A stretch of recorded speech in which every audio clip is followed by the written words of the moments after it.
Have you ever sat in a room full of people, smiling through a moment that's tearing you apart inside? That was me, Barbara Sullivan, Barb to my friends, at my son Matthew's wedding. Picture this, a gorgeous Chicago hotel ballroom, all twinkling chandeliers and soft music, with 150 guests dressed in their finest. My son, Matthew, stood there looking so handsome in his tuxedo, and his bride, Sarah, was radiant in her flowing white gown. I was so proud, so full of love for them. I'd helped pay for half of this dream wedding, something Matthew didn't even know, because I wanted their day to be perfect. But then came the moment that broke my heart. It was during the reception. When the speeches started, I was sipping my wine, expecting the usual heartfelt toasts about love and new beginnings. Matthew grabbed the microphone, his face lit up with that boyish grin I've loved since he was a kid.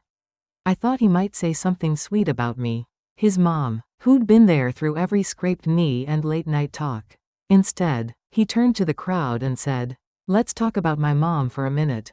She's been on this, well, let's call it a retirement adventure."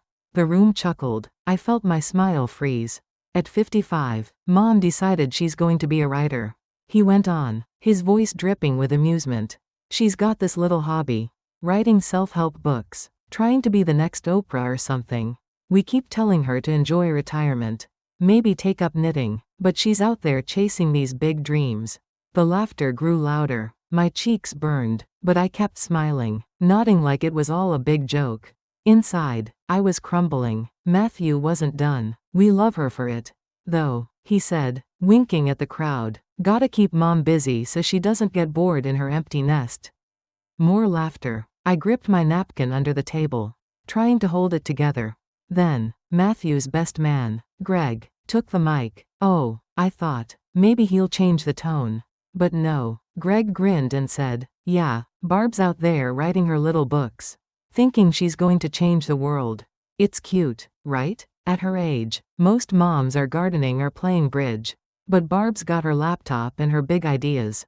The room erupted. People were wiping tears of laughter, clinking glasses, like I was the punchline of the night.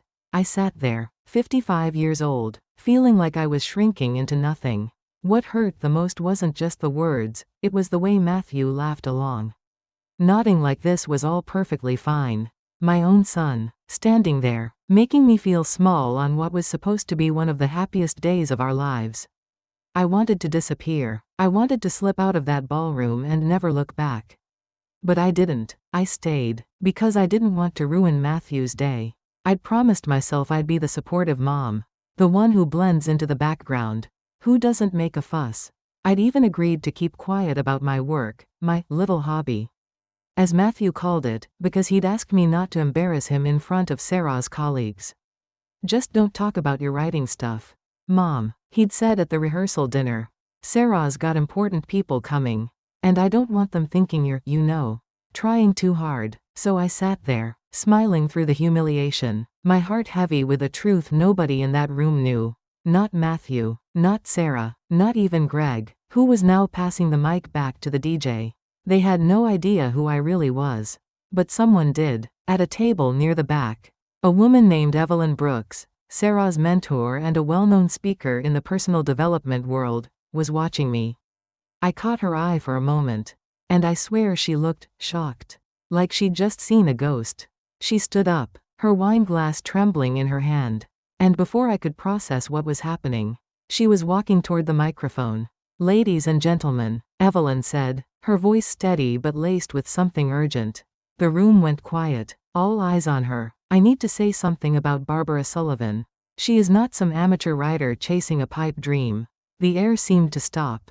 Matthew froze. Sarah's smile faltered. "In me?" My heart was pounding so hard I thought it might burst. What Evelyn said next turned that ballroom upside down. But to understand why her words hit like a thunderbolt, I need to take you back a few years, back to when this whole journey began. Before I do, though, let me ask you this. Have you ever been underestimated by the people you love most? Felt like your dreams were just a joke to them? Drop a comment below and tell me where you're watching from. And if this resonates with you, hit that subscribe button. We're building a community here for people who know it's never too late to chase what matters. Now, let's go back to where it all started. 3 years ago, I was in a very different place. I was 52, sitting alone in my quiet little house in the Chicago suburbs, wondering what the heck I was supposed to do with the rest of my life. My name's Barbara Sullivan, Barb to most folks, but back then, I wasn't sure who Barb even was anymore. I'd been a high school English teacher for nearly 30 years, pouring my heart into lesson plans, grading papers, and helping kids find their voices. But the school district had other plans. They called it restructuring. But let's be real, they were pushing out older teachers like me to make room for younger ones who'd work for less. I'd also lost my husband, Tom, a few years earlier to a sudden heart attack. That loss left a hole in my life I didn't know how to fill. Matthew, my only son, was 29 by then, living with his fiancée, Sarah, in the city. My house felt too big, too empty, with just me and the memories rattling around. I'd always been the strong one, the mom who packed lunches, cheered at soccer games, and helped Matthew with his college essays. But at 52, I felt invisible, like the world had decided my story was already written. I remember sitting on my couch one night, staring at a stack of ungraded essays I'd brought home out of habit. Even though I wasn't teaching anymore, I thought, is this it? Is this all I've got left? I could have given in. I could have signed up for bridge club, taken up gardening, or just faded into the background like everyone seemed to expect.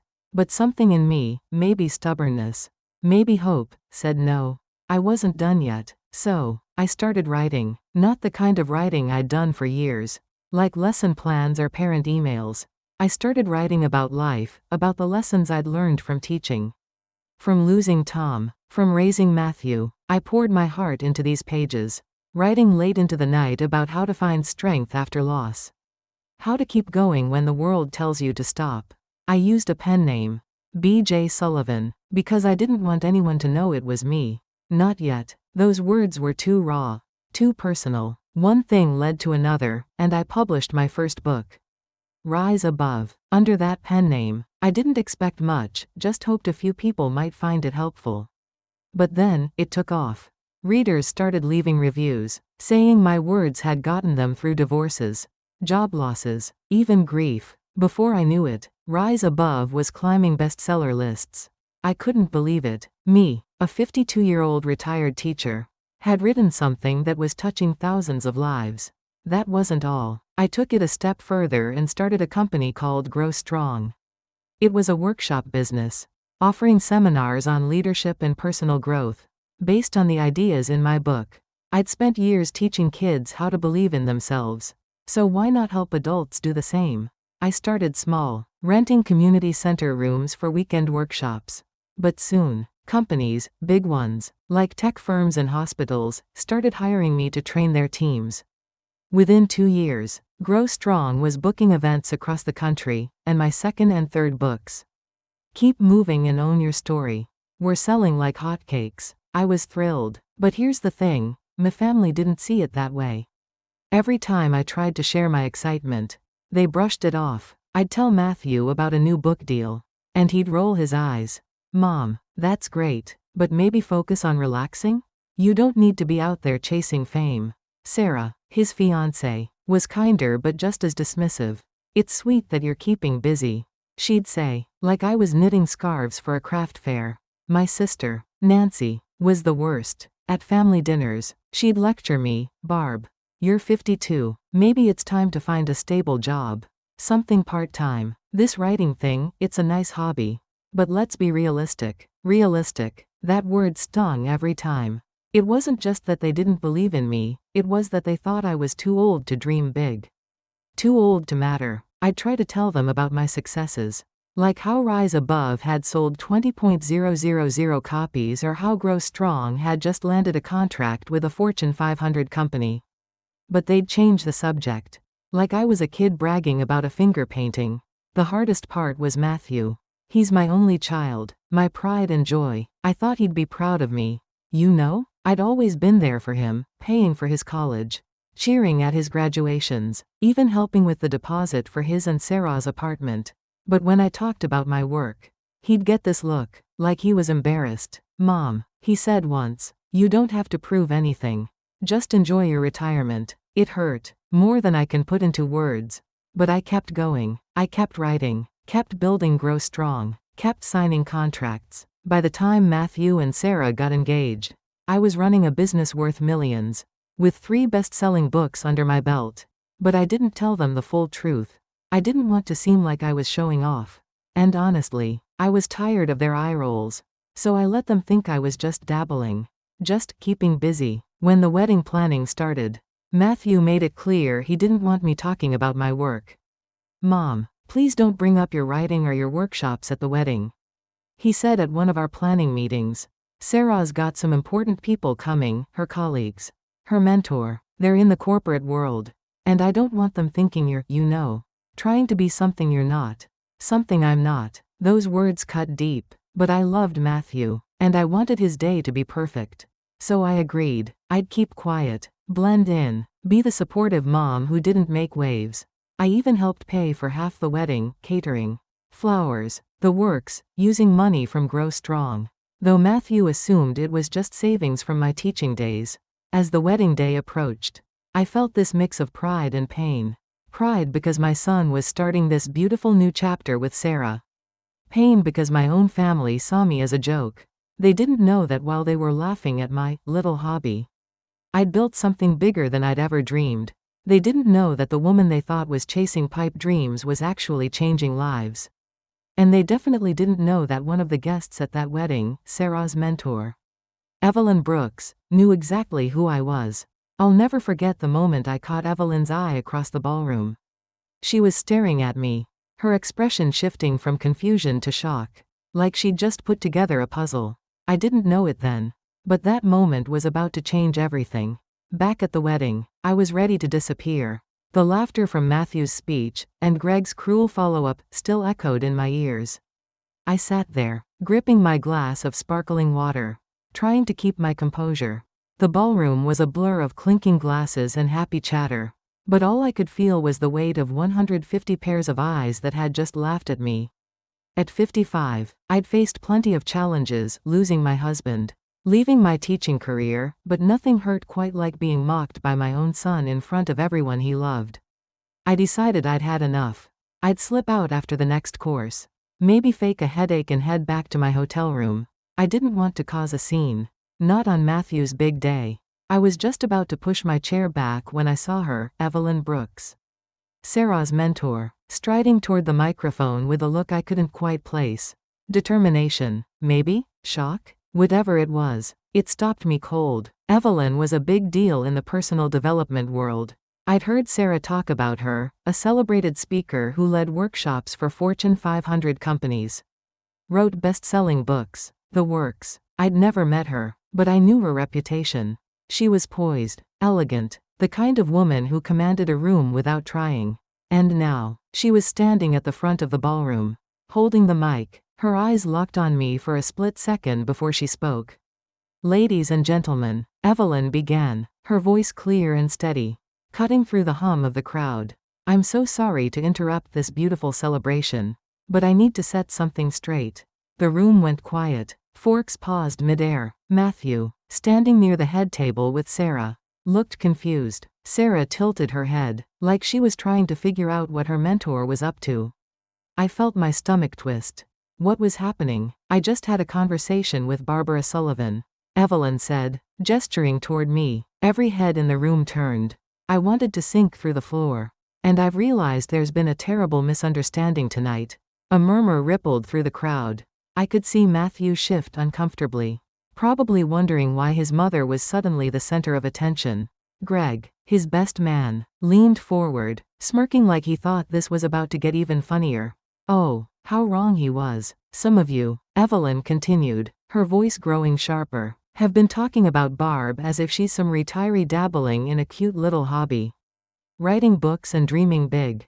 She paused, letting the words hang in the air. "But I'm here to tell you that Barb Sullivan is not an amateur. She is B.J. Sullivan, the author of Rise Above, Keep Moving, and Own Your Story, 3 best-selling books that have sold over 100,000 copies combined." The room gasped. Someone dropped a spoon, and it clattered against a plate. I felt my heart stop. My pen name, my secret, was out. Matthew's jaw dropped. Sarah's eyes widened, her hand flying to her mouth. Greg's smirk vanished, replaced by a look of pure panic. But that's not all, Evelyn said, her voice rising with conviction. Barb is the founder of Grow Strong, a company that's trained thousands of people in leadership and personal growth. Some of you in this room, she pointed at a table of Sarah's colleagues, have attended her workshops. You've quoted her books in your boardrooms. And you had no idea the woman behind it all was sitting right here, being laughed at for her so-called retirement adventure. The silence was deafening. I could hear my own heartbeat. Every eye was on me now, but not with laughter anymore. It was shock, disbelief, maybe even guilt. I saw Sarah's colleagues whispering frantically, probably realizing they'd raved about my workshops without knowing I was the one leading them. Evelyn wasn't done. I've used Barb's books in my own seminars, she said, her voice softening but still firm. Her words have changed lives, mine included. And yet, tonight, we've all sat here while her own family mocked her for daring to dream big at 55. That's not just a misunderstanding. It's a disgrace. The room erupted into chaos. People were talking all at once, turning to their neighbors, pointing at me. I saw Nancy, my sister, staring at me like she'd never seen me before. Sarah's colleagues looked like they wanted to crawl under their tables. And Matthew, my Matthew, stood frozen, his face pale, like he'd just been hit by a truck. I wanted to run. I wanted to grab that microphone and tell Evelyn to stop, to let this be Matthew's day. But I couldn't move. My legs felt like lead. And deep down, a tiny part of me, a part I'd buried under years of keeping quiet, felt something else. Relief. The truth was out, and I didn't have to hide anymore. Evelyn handed the microphone to the DJ and walked over to me. Barb, she whispered, her eyes kind but fierce. I'm so sorry. I couldn't let them treat you like that. I managed a shaky nod. Thank you, I whispered back, my voice barely audible, but the fallout was just beginning. Matthew was making his way toward me now, weaving through the tables, his expression a mix of shock and something else, guilt. Maybe? Sarah was right behind him, looking like she might cry. And Greg, poor Greg, was slumped in his chair, probably wishing he'd never opened his mouth. Before Matthew could reach me, a few of Sarah's colleagues approached, their faces red with embarrassment. Ms. Sullivan, one of them said, a guy in a sharp suit who'd laughed the loudest during Greg's speech. I had no idea. I've been to your workshops. They were incredible. I'm so sorry for, well, everything. It's okay, I said, though it wasn't. Not really. I was still reeling, trying to process what had just happened. The woman I'd been hiding, B.J. Sullivan, the author, the entrepreneur, was out in the open now. And my family, the people I loved most, had no idea how to handle it. Matthew finally reached me. Mom, he said, his voice low, almost a whisper. Is this true? You're B.J. Sullivan? I looked at him, my heart aching. This was my boy, the one I'd raised, the one I'd poured my love into. And yet, he'd stood up there and made me feel like nothing. I took a deep breath, steadying myself. Yes, Matthew, I said, my voice soft but clear. It's true, I'm B.J. Sullivan, and I've been trying to tell you for years. But you didn't want to hear it. His face crumpled. Sarah reached for his hand, her eyes glistening with tears. Barb, she said, I didn't know. I'm so sorry. I nodded, but I couldn't find the words to respond. Not yet. The room was still buzzing. People whispering, staring, trying to make sense of the bombshell Evelyn had just dropped. I felt exposed, raw, like a wound laid bare. But I also felt something new, a spark of strength I hadn't let myself feel in a long time. This wasn't how I'd planned to spend my son's wedding. But sometimes, the truth has a way of coming out when you least expect it. The ballroom was still buzzing, like a beehive someone had just kicked. People were whispering, glancing at me, then quickly looking away when I caught their eyes. Evelyn's speech had turned everything upside down. I was no longer just Barb Sullivan, the retired teacher with a cute little hobby. I was B.J. Sullivan, best-selling author, founder of Grow Strong, a woman who'd built something real, something that mattered. But as I stood there, Surrounded by stunned faces, I didn't feel triumphant. I felt raw, exposed, and, honestly, a little sad. Matthew was still standing in front of me, his face a mix of shock and shame. Sarah was next to him, clutching his arm, her eyes red like she was fighting back tears. I could feel the weight of their stares. But it was Matthew's expression that hit me hardest. He looked like the little boy who'd once run to me when he skinned his knee. Not the man who'd just mocked me in front of 150 people. "Mom," he said again, his voice barely above a whisper. "Why didn't you tell me?" I took a deep breath, trying to steady the storm inside me. I wanted to be gentle, but I also needed to be honest. "Matthew," I said, my voice soft but firm. "I tried. Every time I mentioned my books or my workshops, you brushed it off. You called it a hobby, a phase, something to keep me busy. You told me to act my age." He flinched, like my words were a slap.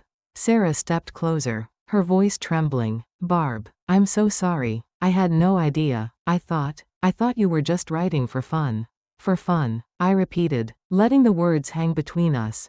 "Sarah, I've sold over 100,000 books. My company's trained thousands of people, including some of your colleagues. I paid for half of this wedding with the money I earned from that hobby." Matthew's eyes widened. "You paid for? Mom, I thought that was from your savings. From Dad's life insurance or something." I shook my head, a bitter smile tugging at my lips. "No, Matthew, that was grow strong money. I wanted your day to be perfect. So I kept quiet. I didn't want to embarrass you by talking about my work. Like you asked." He looked down at the floor, his hands clenched. I could see the guilt settling in, and part of me wanted to hug him, to tell him it was okay. But another part, the part that had been humiliated in front of everyone, needed him to understand. "When you stood up there," I said, my voice shaking now, "and told everyone my dreams were some kind of joke, that I was chasing something unrealistic at my age, that wasn't just a misunderstanding. That was cruel. You didn't just hurt me, Matthew, you made me feel like I didn't matter." Sarah let out a small sob, covering her mouth. Matthew's face crumpled, and for a moment, I thought he might cry too. "Mom, I didn't know. I thought you were just, I don't know, trying to find yourself or something. I never meant to hurt you." I nodded, but I wasn't ready to let it go. "Not yet. You didn't mean to, but you did. And not just you, Greg, your friends. Even Nancy, she's been telling me for years to give up. To be realistic. But you know what? I built something real, something bigger than I ever dreamed. And I did it at 55. When everyone told me I was too old. The room was still watching, though people were trying to pretend they weren't. I could see Nancy at her table, her face pale, her hands twisting her napkin. Greg was slouched in his chair, avoiding eye contact, and Sarah's colleagues, some of whom had laughed the loudest during the speeches, were now approaching me. One by one, with apologies. "Ms. Sullivan," said a woman in a sleek black dress, her voice hesitant, "I've read Rise Above. It got me through a really tough time. I had no idea it was you. I'm so sorry for what happened tonight." Another man, one of Sarah's co-workers, chimed in. "I attended your leadership workshop last year. It was incredible. I feel like such an idiot for not connecting the dots." I managed a small smile. "Thank you," I said. "I appreciate that." But inside, I was torn. Their apologies felt good, but they also reminded me how alone I'd been in my success. The people who should have been cheering me on, my family, had been the ones laughing the loudest. Evelyn Brooks came over then, her presence like a warm blanket in a storm. "Barb," she said quietly, "I hope I didn't overstep. I just couldn't stand seeing you treated like that. You're a powerhouse. You deserve better. You didn't overstep." I told her, my voice thick with emotion. "You gave me a voice tonight when I didn't have the strength to use my own." She squeezed my hand, and for the first time that night, I felt seen, really seen. The rest of the reception was a blur. People kept coming up to me, some apologizing, others asking about my books or offering business cards for potential partnerships with Grow Strong. It was surreal. My little hobby had suddenly become the talk of the wedding. But what stuck with me most was Matthew. He stayed close, hovering like he wanted to say more but didn't know how. Sarah, too, kept looking at me, her eyes full of regret.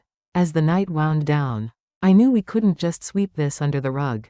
I loved Matthew, and I loved Sarah, but what happened wasn't just a mistake. It was a wake-up call for all of us.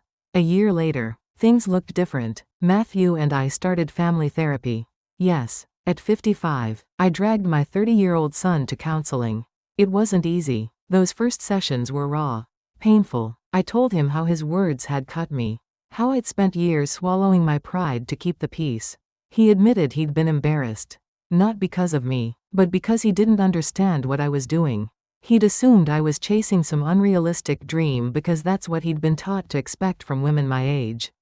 Sarah came around faster. She showed up to one of my workshops a few months after the wedding. Sitting in the front row, taking notes like a student.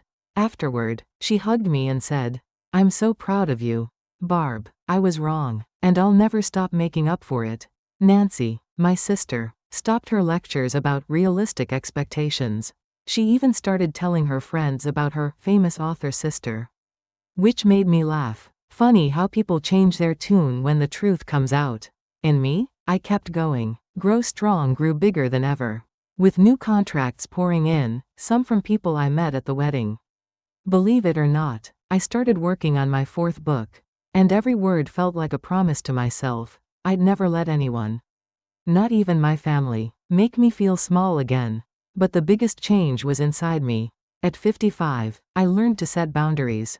I learned that love doesn't mean accepting disrespect, even from the people you'd give the world for. Matthew and I are still working on our relationship. And it's not perfect. Healing takes time, you know? But we're getting there, one honest conversation at a time. Looking back on that night, standing in that Chicago ballroom with all eyes on me, I realized something. It wasn't just about the shock of Evelyn Brooks revealing who I really was. B.J. Sullivan, best-selling author, founder of Grow Strong. It wasn't even about the apologies that came after, or the way Matthew and Sarah looked at me with new eyes. It was about what I learned about myself. At 55, I found a strength I didn't know I had, a strength to stand up, to keep going, even when the people I loved most didn't believe in me. That wedding was a turning point, not just for my relationship with Matthew, but for how I see myself. For years, I'd let my family's doubts chip away at me. I'd smile through their eye rolls, their "be realistic" lectures, because I didn't want to rock the boat. But that night, when the truth came out, I realized something profound. I don't have to shrink myself to make others comfortable. Not anymore. Today, Grow Strong is thriving. We're booking workshops across the country, helping people find their own strength. Just like I did, I'm working on my 4th book. And every time I sit down to write, I think about all the people out there, maybe you, listening right now, who've been told they're too old, too late, or too anything to chase their dreams. I'm here to tell you, that's nonsense. At 55, I proved that your best chapters can start at any age. Matthew and I are still navigating our way back to each other. Therapy's helped, those sessions where we sit across from each other. Sometimes crying, sometimes laughing, always trying to understand. He's learning to see me not just as his mom, but as a woman with her own story, her own victories. Sarah's become one of my biggest cheerleaders, which means the world. She even helped me plan a workshop in her company's office. And let me tell you, seeing her in the front row, smiling up at me, felt like a gift. Nancy, my sister, has stopped her lectures. Now she's the one asking me for advice, which makes me chuckle. And Greg, Matthew's best man? He sent me a long email a few weeks after the wedding, apologizing for his speech. I wrote back, "It's okay. Just don't underestimate anyone again." But the biggest lesson I've learned, and the one I want to leave you with, is this: don't let anyone, not even the people you love, tell you what you're capable of. At 55, I learned that your dreams don't have an expiration date. The world might try to put you in a box, tell you to act your age, to play it safe, but you don't have to listen. You can write your own story, start a business, chase a passion, or just decide to be unapologetically you. For me, that meant turning my grief and my setbacks into something beautiful. Losing my husband, leaving teaching, feeling invisible, it all led me to write Rise Above and build Grow Strong. It wasn't easy, and it wasn't quick, but it was worth it. Because now, when I look in the mirror, I don't see the woman who was laughed at in that ballroom. I see a woman who refused to give up. So, I want to hear from you. Have you ever been underestimated by the people closest to you? Maybe a family member, a friend, or even yourself? How did you push through? Drop your story in the comments below. I read every single one. And I know this community we're building here will be inspired by your courage. And if you're feeling that spark to chase something new, hit that subscribe button. We're all about proving it's never too late to live your truth. One last thing. I've been thinking a lot about that night. About Matthew's speech and the way it all unfolded. Part of me wonders if I should have spoken up sooner. Maybe told him who I was before it came to that. But then I think, no. It happened the way it needed to. Sometimes, the truth needs a moment to shine. So, what do you think? Was Matthew's public wake-up call the right way for him to learn the truth? Or should I have handled it differently? Let me know in the comments. Your thoughts mean so much to me. And I can't wait to keep sharing stories like this with you. Here's to writing our own endings. No matter what anyone else thinks.